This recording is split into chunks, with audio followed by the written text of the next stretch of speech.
Yeah, we're all set. Okay. Welcome everybody. In the Winkel, let me start with thanking the organization for inviting me and you guys for coming, and at the same time apologizing that this will be in English.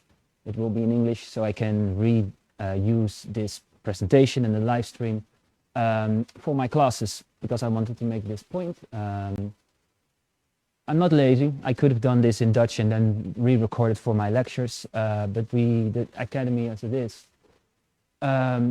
depends on a lot of your early career academics to make unpaid overtime, 10, 20 hours a week. And I think we should make an explicit point not to do that again. So I'm sort of taking also this occasion to reiterate this. If anybody at home or here is very angry that it's in English, you can email minister van Engelshoven or the D66 or the parlement or the VSNU. Okay.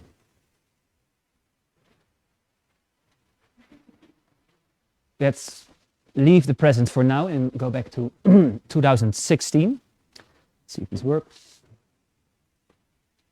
It doesn't.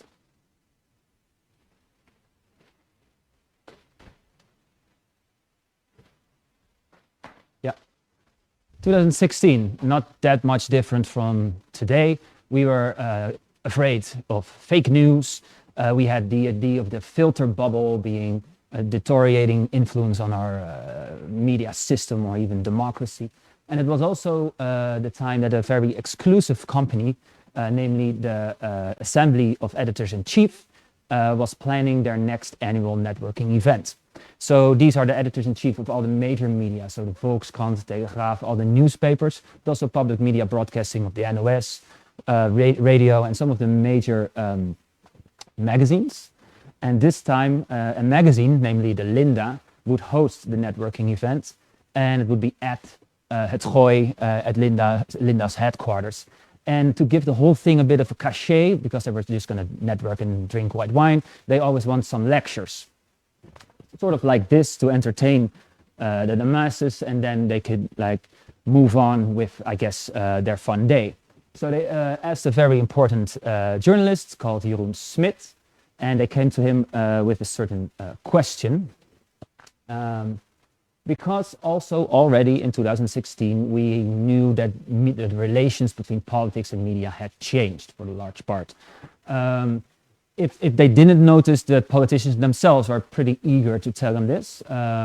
Here we have, Donald Trump calling out the media as fake news and enemy of the people, was revoiced by new right or parties here in the Netherlands. You see here an actual retweet of Geert Wilders. And so they knew that something was the matter.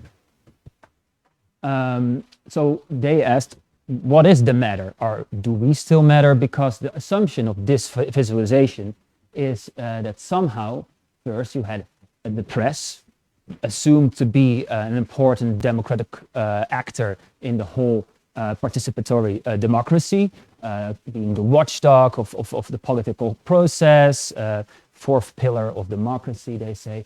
But now the assumption was that the politician can sort of circumvent their message unmediated to their constituency or electorate. Of course, this is also immediately where the metaphor goes flawed, because of course social media is also a medium, so it's not unmediated. And even something like a football, American football, is not a neutral thing. It would again be a carrier of a certain message. Anyways, the point of this picture is, you guys don't matter anymore. I can reach my audience myself. So they asked, Linda and the rest of them asked, do we still matter? Well, because this has to do with social media, Jeroen Smit knew that he wanted to go a little bit more datafied. So he went up with the Utrecht Data School, which is a platform under the University of Utrecht, where I work, also a PhD at University of Utrecht. And they gave, so the Utrecht Data School, Mirko Schaefer and Thomas Boeschoten gave me sort of the job, together with Wieringa, so shout out to her, who was at the time only a master's student. And we also had an intern called Lewis. So we had to think about this, because this is not a really academic question. They should see like do some yoga or see a therapist for this question. But we wanted to sort of operationalize this. What we're gonna ask actually that could satisfy their need for meaning. So we knew it was 2016 and the whole presentation would be in 2017. And of course, like now, the Dutch parliamentary elections were coming up. So we sort of knew that this would be an event where you, as media, as mainstream major media, would say you would have your influence, you would have your task to fulfill in democracy, to inform a public, to make sure there's deliberation possible among the public, so the public can voice its opinion, can inform itself, yada, yada, yada. Okay, so we had to operationalize the question, and we came up with this question, namely, how do the campaigning candidates distribute and frame news? So we focused on the politicians. The politicians need media to get their voices heard. We were going to focus on online media, and we wanted to know, how do they distribute news now? If it isn't through the traditional media, how do they do it right now? So what we did, first we sort of searched for our object. Of course, in the Dutch elections, you get this nice list with all electable candidates. Even if some of them are hardly electable because they're all the way down on the list, number 50 of the Labour Party, or some of them are called lijstduwers, only there to attract votes, but you know they're not actually going to be in the parliament. Doesn't matter. We took all of their profiles because they will be, even if they're not actually there to be elected, they will be voicing a voice to the people, right? So we took all their profiles from 2 social media platforms. We took their official profiles, not their private ones, so no baby pictures and stuff. All of the party profiles and all of the profiles of the youth party, the youth departments of those parties. And it came to almost 700 Twitter accounts and 250 Facebook accounts. We're going to focus, due to time, on Twitter today. So we scraped, that means that you gather data. We scraped all of their messages. In the case of Twitter, this was almost 250,000. And we took, of course, a time slot. So the March of 15 was, I think, election day or the day before election day. There's this silent agreement that you do not campaign on election day. And we took it from the 1st of January. The official campaigning period was a little bit later than that, but we thought it was a nice cutoff point, New Year. So we took those 2.5 months, and that gave us a data set of 250,000 messages. Okay, this visualization has got nothing to do with the case. It's there to explain network analysis to you guys. So network analysis is a way to visualize and at the same time analyze data, related data that has a relation to each other. So networks have been present in analysis way before social media was there, but social media is a network, a social media network. What you see here are dots and stripes, lines, right? So the dots, in the case of social media, they can represent anything, but let's agree right here that they normally in a social media analysis are profiles. So every dot, no matter how small, because there are a lot of dots in here, are profiles. All the lines are relationships. The colors, most of the time, are done by the researcher themselves. So here, for example, the red group, the red dots, are gamers. Then there, for example, these are Flemish people. This is some sort of political spectrum. The police is in there. So meaning we do the coloring. However, the position in the graph is due to the analysis. So how does this work? First, you put all the profiles, so the dots, from now on we'll call them nodes in the network. You put them in the graph, but they have this repelling quality, like magnets of the same pole, so they repel each other. So if you put them all in there, they will try to get as far away from each other as possible, forming some sort of halo or some sort of, they will move to the side of the screen. Then you enter a relationship. Let's say friendship request thing, or with Twitter it's a follow relation. That's like a rubber band, and that is the line. From now on we'll call them edges. Edges connect the nodes. So you get, for example, we are friends on Facebook, we are in this graph. Right now we're all pushed to the side, all repelling each other. We will form that relationship and we will be attracted to each other. But of course the repelling force is still there. So we will probably not really touch, but we will be within 1.5 meter distance, something like that.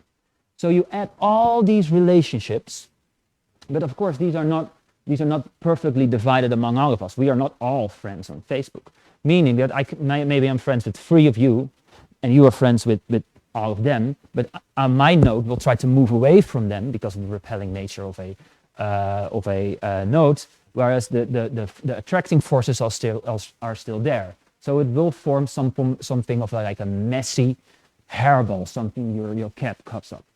Now let us change one thing.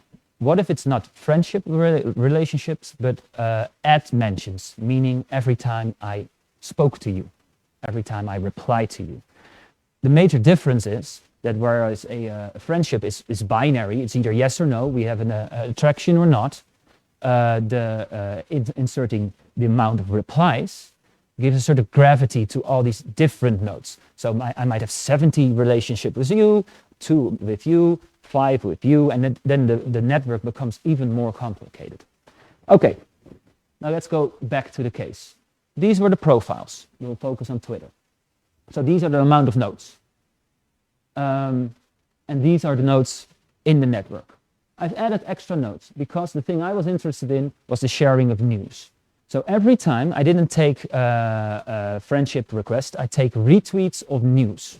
So every time somebody retweeted a news source, not a brand, because some of the sources can hardly be called an actual brand because they're very fringe, I added that as a node. Meaning they do not form a relationship with each other, they only form a relationship with the news brands. And the relationships are, in this case, retweets. So we caught all of the news references out of these politicians' news behavior, and this is what it looks like. Meaning you get a sort of media behavior. I like to call it media diet, but remember, it's not the diet the politician has, it's the diet it presents to its constituency. So I hope you can see it, because actually the colors, they are based on what political affiliation you have. They are pretty nicely grouped together, so the community sort of fit,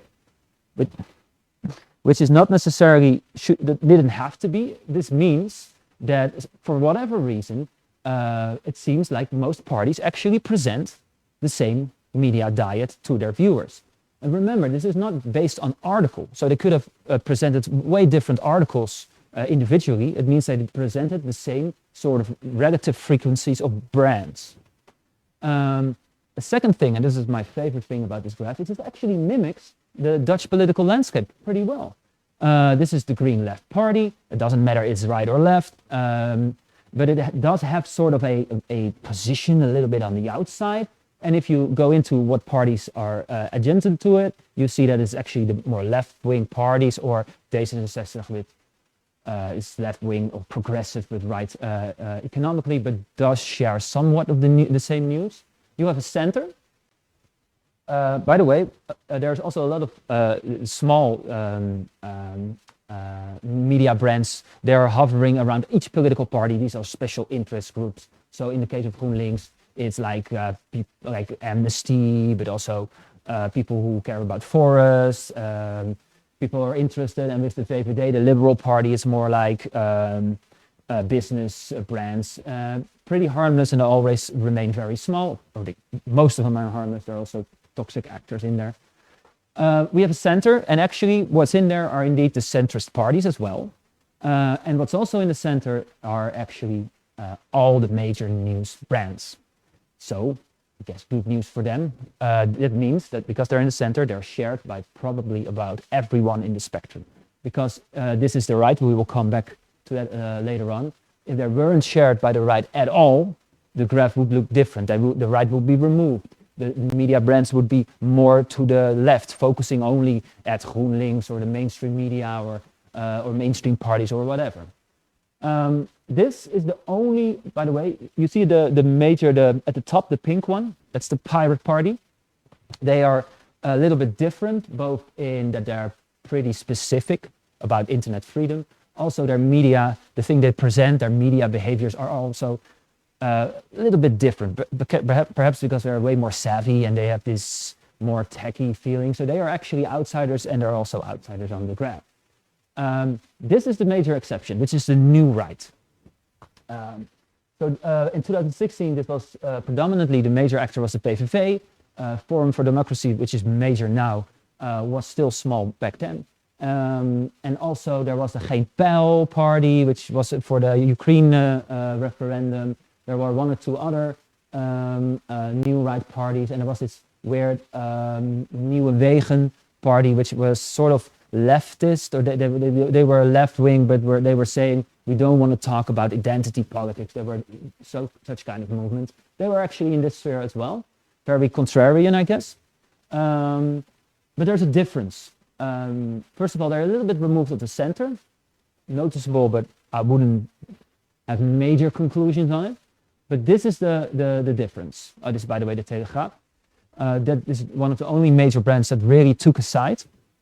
And it doesn't mean that they took a side. It means that in the graph, somehow they're overly shared by certain aspects, which is not true, by the way, for the Volkskrant. So whatever Geert Wilders has against the Volkskrant, he still uses them quite a lot. This is a little bit different because this is the only indication, the only separate sphere in the whole graph, new right. And you can see it because they pull major brands to their side. No other ideology does that. And they have also these new actors, notorious Geen Stijl, Dag Standwoord, the Post Online. Some of them really moved to the right in the past 4 years. Back then, they were, well, notorious, but let's say they weren't shared by any of the mainstream parties. So they had their own major brands, and they have their own celebrities. Also something we don't really see all across the board. Here you see Annabel Nanninga, Joost Niemuller, and Wiert Duk. Nanninga now also being a politician. Wiert Duk, some sort of the same. Joost Niemuller, I think he went off the rails, but that's a personal opinion a bit. But the interesting thing here is that that they have their own celebrities or very important journalists, most of the time sort of fighting against the establishment while being part of it. So back to the question, because it was a commissioned research and we had to answer a question for them. Do we still matter? Well, based on what we saw, we can say yes. You were in the middle of the graph. We saw everybody shared you. Everybody shared messages of you. You were the most shared content. Even the far right that really doesn't like you, that thinks that you are unfair to them, they share you as well. Based on the graph, it was Geen Stijl who should be worried about if they matter. However, that's not the whole story. This is a quantification of all the shares and all the retweets of the media brands we saw. And I don't know if you can read it. We'll focus on Twitter again. What we see here is, again, that the major media brands are basically the ones that are shared the most. There are some new actors there, again, like the blogs, the Geen Stijls, and nu.nl, which I guess is pretty harmless. I think if we in 1995 would imagine what news on the internet would mean in 2020, we would say, well, probably something like nu.nl, right? Just a website and you can go there and you can see messages. Not really spectacular. And again, this sort of seems to suggest that nothing is wrong, nothing is going on. However, this is a point of epistemology. How do we share knowledge? What do we think is an objective way of looking at knowledge? Because this is actually the whole graph. And we think, always seems to aim at the thing that's quantified the most. But if you add up, this is called a long tail model. If you add up everything that is not in the head of the model, it's way more than what is in the head. We printed this one out and it was 17 pages more, 23 pages. Meaning that there are loads of other sources that are shared that don't necessarily come up if you quantify them. You will notice them when you're on social media feeds, but this is very anecdotal or ethnographic. So what is the problem here? Well, first of all, the problem is that a lot of voters get their news from the politician themselves. He is the curator.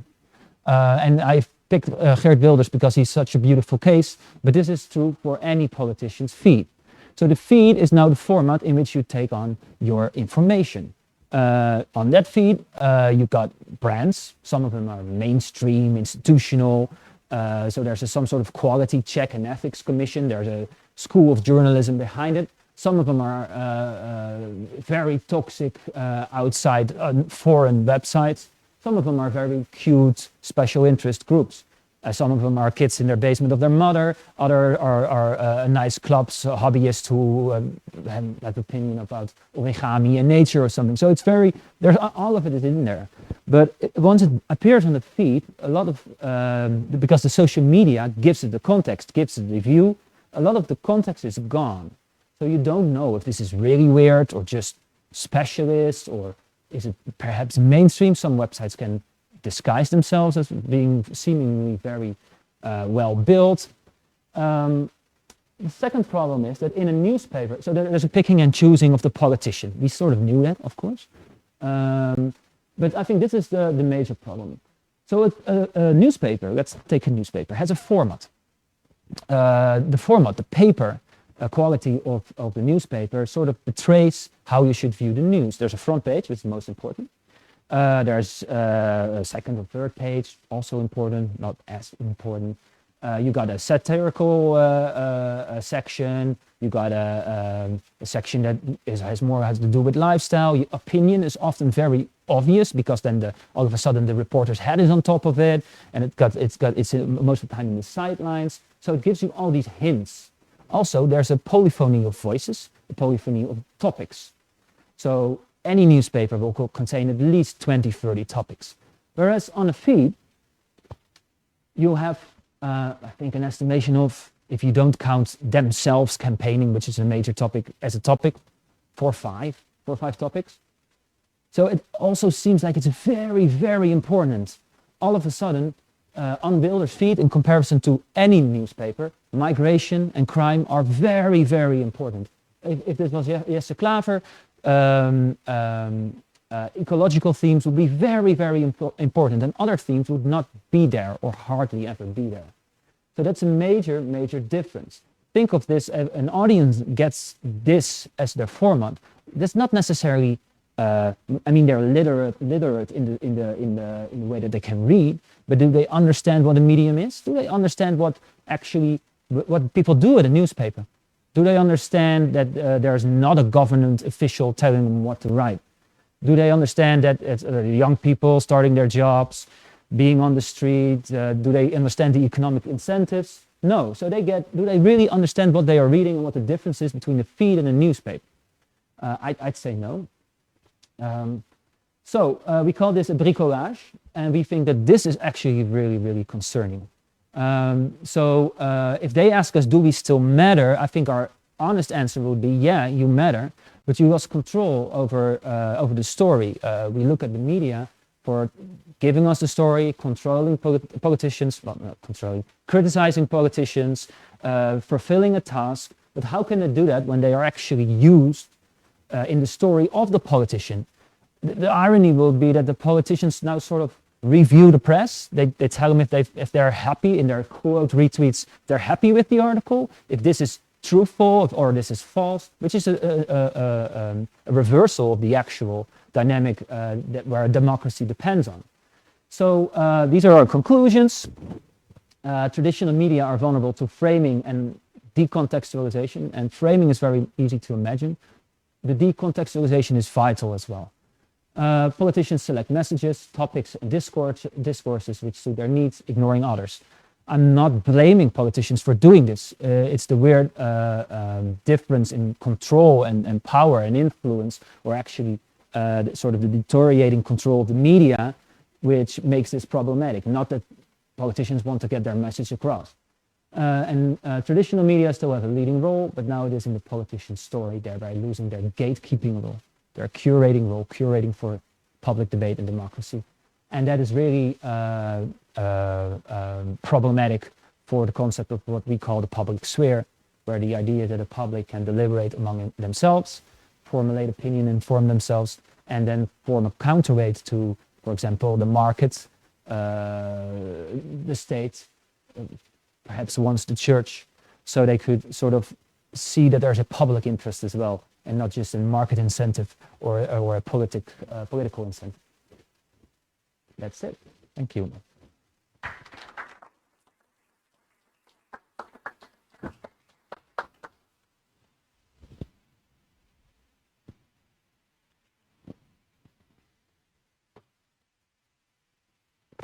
How's time?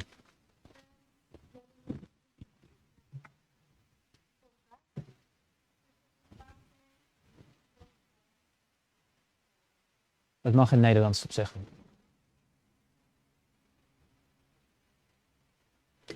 Zal ik aanwijzen? Oké.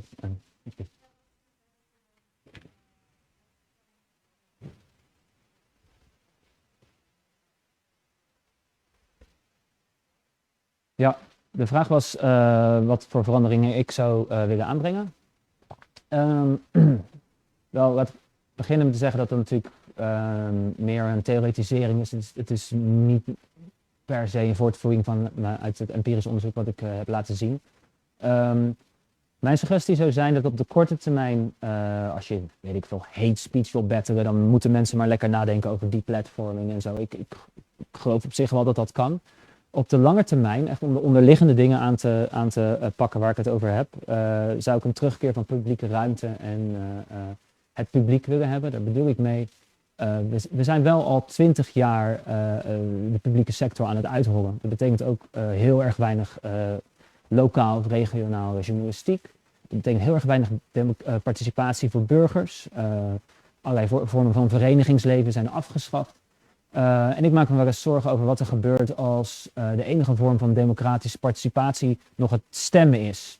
Dat staat ook heel ver van je af, ook van mij persoonlijk. Ik heb de grootst mogelijke moeite voor mezelf voor te houden dat het uitmaakt dat ik stem. Net zo goed als dat het mediaapparaat ook ver van mij afstaat. Een terugkeer van meer publiek. Met publiek bedoel ik dus ruimtes die een publieke functie hebben. Kan van mijn part gaan van het postkantoor, wat mijn opa en oma belangrijk vinden om daar een kopje koffie te drinken, tot aan inderdaad gewoon schoolkranten of dat soort dingen.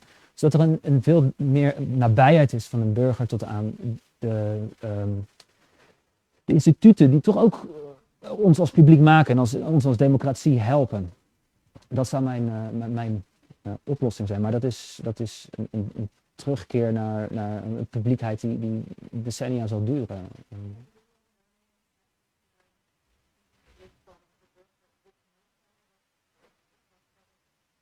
Ik denk dat als je dochter een schoolkrant begint of daar werkt en je neef werkt bij regionaal nieuws, en dat veel normaler is, of je buurjongen, dat er wel een veel beter begrip is wat dat is. Zelfs een zender als Poont, ik zat gisteren een of ander YouTube filmpje te kijken, die Dennis, nou dat is toch net de grootst mogelijke, dat is toch echt een soort van losgeschoten jongen die lekker grote grapjes aan het maken is. Maar als hij iemand interviewt, krijgt zelfs hij de kritiek van ja, dat moet je dan zeggen van de overheid of zo. Een totaal misbegrip over gewoon hoe het op de werkvloer werkt.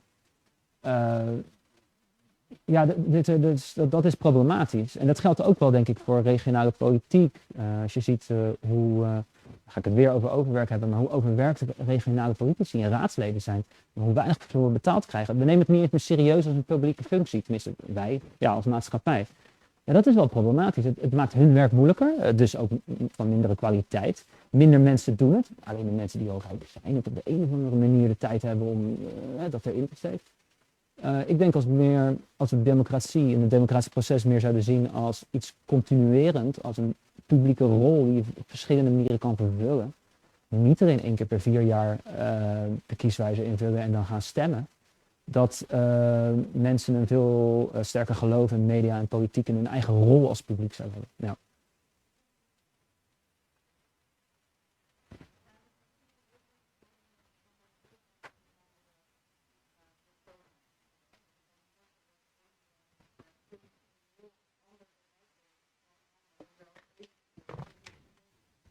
dat is een hele goede vraag.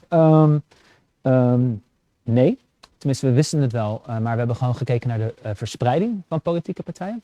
Wat we wel hebben gedaan is heel uitgebreid, het zit hier niet in, datapreparatie en data cleaning. Want er waren heel veel dingen die in de graph heel erg misgingen of heel erg opvielen als interessant. En toen, als je erin duikt, blijkt er wat aan de hand te zijn. Bijvoorbeeld, er was ook een man, ik geloof bij GroenLinks, die begreep het medium niet helemaal of zo. Dus die begon elke dag met iedereen goedemorgen wensen. Maar via de retweet en de replies. Dus je kreeg een soort van... En hij was een enorm belangrijke noot geworden, terwijl hij in het echt was hij dat niet. Dus we hebben wel daar heel uitvoerig aan gedaan. Maar in principe wat je zag op de graph was wat presenteert een politieke partij als nieuws. Ja.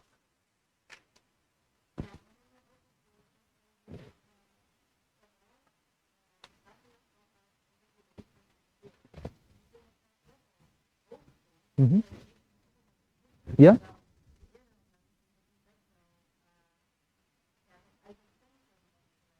Ja, wat dat betekent, dus een goede opmerking. Dus ja, hij wordt heel veel gedeeld. Wat dat betekent, dat hij dus hier zit als het ware, is dat hij dus echt disproportioneel, in tegenstelling tot bijna alle andere merken, disproportioneel door één groep is gedeeld. En dat is de nieuwe rechtse sfeer. Want VVD zit hier, zit gek genoeg op mij misschien, in meer de christelijk conservatieve sfeer. Ja, dus de nieuwe rechtse sfeer deelt echt disproportioneel deze merken. Wat belangrijk is op te merken trouwens, want voordat we weer als dataschool allemaal mensen op ons dak krijgen die zeggen, noem je mij alt-right. Het feit dat ze hier staan, als het ware, bijvoorbeeld de Telegraaf, zegt aan zich niks over of de Telegraaf heel rechts is of niet. Bijvoorbeeld één vandaag staat hier ook in. Dat kwam omdat het enige media-optreden was van Wilders in de hele campagnetijd. Dus iedereen, de PVV staat als een gek gaan delen. Wat je wel kan zeggen, want we hebben dit ook gedaan met echt alt-right sferen en hele toxische discoursen. Er stond iemand als Wieringa, die er heel boos om was, stond echt midden in de alt-right sfeer. En hij was heel boos en zei, dat was alt-right. Maar we probeerden hem duidelijk te maken dat in principe, het zegt wel iets over hem, maar we weten ook niet precies wat dan. Dan kan beter iemand gewoon naar zijn feed gaan en kijken wat hij zegt. Wat we wel weten is dat hij gedeeld wordt door een sfeer die wij wel met enige veiligheid redelijk problematisch zouden kunnen noemen. Dat kan ook zijn, al is dat niet zo, want het schijnt zelden zo te zijn, dat ze bijvoorbeeld gedeeld kan worden met constante boodschap waarbij deze linkse hufter Sibinia. Dat zou ook kunnen. Dat is wel niet wat we zien overigens. Zelfs niet met de Volkskrant. Zelfs Geert deelt de Volkskrant voornamelijk als hij het eens is met een punt. Ja. Nog andere vragen?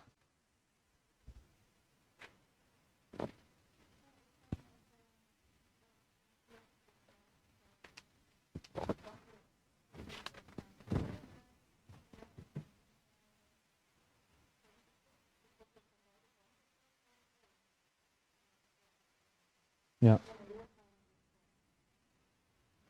Nou, kranten betekenen niet politici, dus puur in de kwantificatie van communicatie is dat niet zo. Ja, nou, we hebben er geen toegang toe. Wat we wel zien, wat we sowieso wetenschappelijk wel zien, is dat het niet social media is die zorgt voor een verandering in content. Niet direct. Het is het begrip van mainstream media over wat social media is en soms het desbegrip ervan, dat zorgt voor een rare nieuwscycle. Dus Twitter heeft slechts 1, 2%, 3% van de Nederlanders. En dat zijn vooral journalisten, wetenschappers, mensen, politici en mensen die echt dol zijn op trollen en boos zijn. Die zitten allemaal op Twitter. Dus als op Twitter heel groot is, dan zegt dat niet per se heel erg veel. Het zegt heel veel over ons informatiesysteem, niet over de burger. Desalniettemin zou je zien dat als iets trendt op Twitter, dat de mainstream media daar ook nog gaat reporten. En dan wordt het ineens wel uitgezonden naar heel veel mensen. Ook de underfunding van media, of op zijn minst de neiging van media om zelfs publieke media, dus publiek gefunde media die het idee heeft dat ze toch iets met kijkcijfers of met ledenaantallen moeten doen en zo. Daar merk je wel een probleem in. Ja, ook zelfs met buitenlandse correspondenten en zo. En je ziet wel dat sommige van die rechtse blogs, ik zou geen stel, dat wil ik er nog wel enigszins van uitsluiten, maar de posts online en ja, standaard. Ik zag dat die ook een spreker ervan hadden trouwens. die hebben wel echt de neiging inmiddels soort van zich politiek in te zetten. Ik denk dat hun verdediging zou zijn dat de Volkskrant dat dan voor links doet. Daar zou ik het mee oneens zijn. Maar zeker de traditionele media, die wel een duidelijke ideologie hebben trouwens. Het idee van neutraliteit is een absurd idee. Die lijken niet per se een politieke partij te gaan volgen. Meer een logica van kwantificatie en likes en dat soort en kijkers. Ja.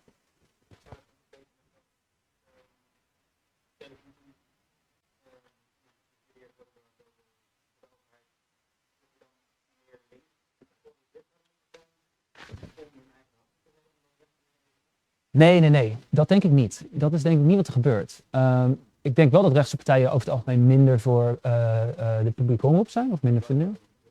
Ja, maar ik denk, ten eerste denk ik, als je echt puur een inhoudelijke, comparatieve analyse houdt tussen mainstream media nu en 30 jaar geleden, dat het veel rechtser is geworden. Je kan ook zeggen dat de maatschappij rechtser is geworden en dat sommige thema's zijn opengegaan, dus ik wil daar niet per se nu een waardeoordeel aan verbinden. Maar het is zeker niet zo dat de Volkskrant zeer links is of zo. Ik denk dat een GroenLinks een stuk linkser is dan de Volkskrant bijvoorbeeld. Terwijl ik denk dat de FVD wel echt een stuk rechtser is dan een Telegraaf. Dus ja, er zit daar, ik zie weinig ideologische verschuiving in mainstream media. En als ik hem zie ik hem meer naar rechts. Je hebt wel nieuwe merken zoals de Correspondent en de Groene Amsterdammer, die zich wel veel nadrukkelijker als links profileren. Heb jij wel het idee dat media linkser is geworden? Ja?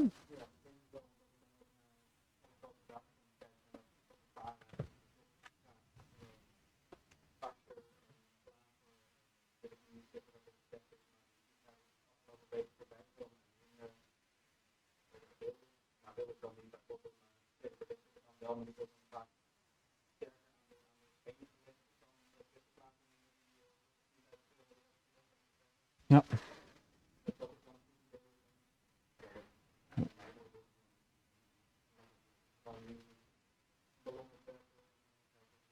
Ja, het zou kunnen. Wat ik wel weet, Wilders wil zelf niet komen. Dat is, ja. Baudet is wel de meest gevraagde politici van op zijn minst 2 jaar terug.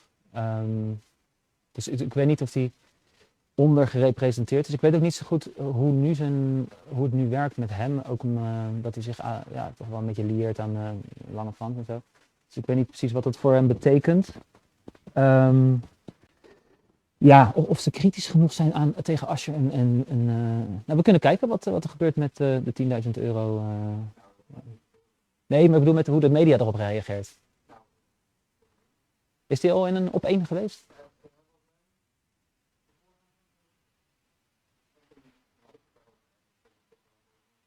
Ja.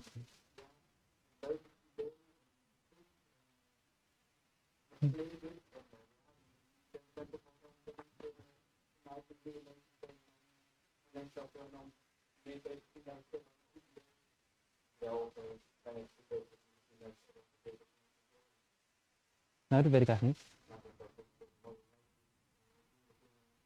Nou, dat is niet, ben ik niet helemaal met je eens. Er zijn wel ook gewoon studenten die nu niet studeren omdat ze te arm zijn.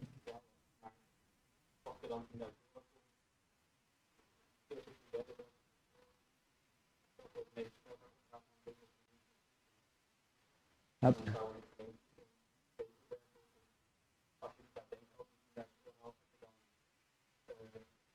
Zou je inbrengen bij de overheid van ik wil dit gaan studeren en daar wil ik een 10.000 euro krijgen, maar ik kan geen 10.000 euro.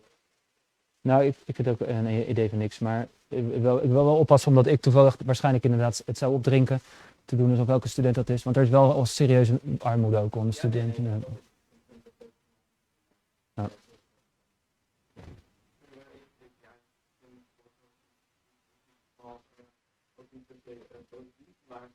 Maar ik ben het niet per se eens dat heel zacht is worden aangepast en recht niet. Dan zegt wel heel hard. Dan als je kijkt bijvoorbeeld, Rutte heeft wel een foto gezegd, 1.000 euro extra naar iedereen die geen hard heeft. Nee, En dat was natuurlijk ook een woord waar wij helemaal niks van terecht had. Ja, die is ook niet kritisch. Er zijn vaak door mensen die wie dan ook. En als je kijkt bijvoorbeeld naar eerste klaver, ja, die hebben natuurlijk nooit gereageerd. Die zegt ook niet zo vaak iets heel gek, zoals bijvoorbeeld mensen noemen Baudet met van het vuur.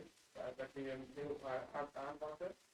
Maar dat doet slagen minder. Maar ik kan me wel bijvoorbeeld herinneren dat klaver heel kritisch bejegend werd, zeg maar, door Wieringa Lewis over het mislukte formaat van 2007. En wat mij betreft ook terecht.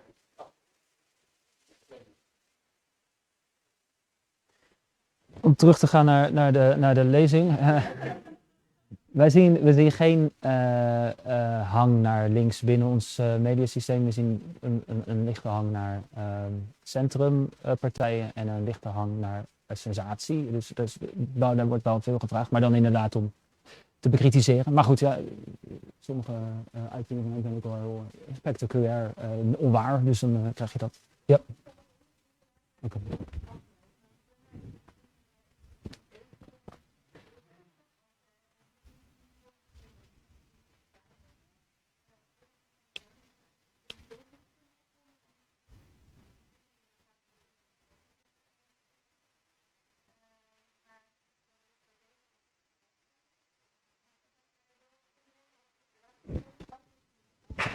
Dankjewel.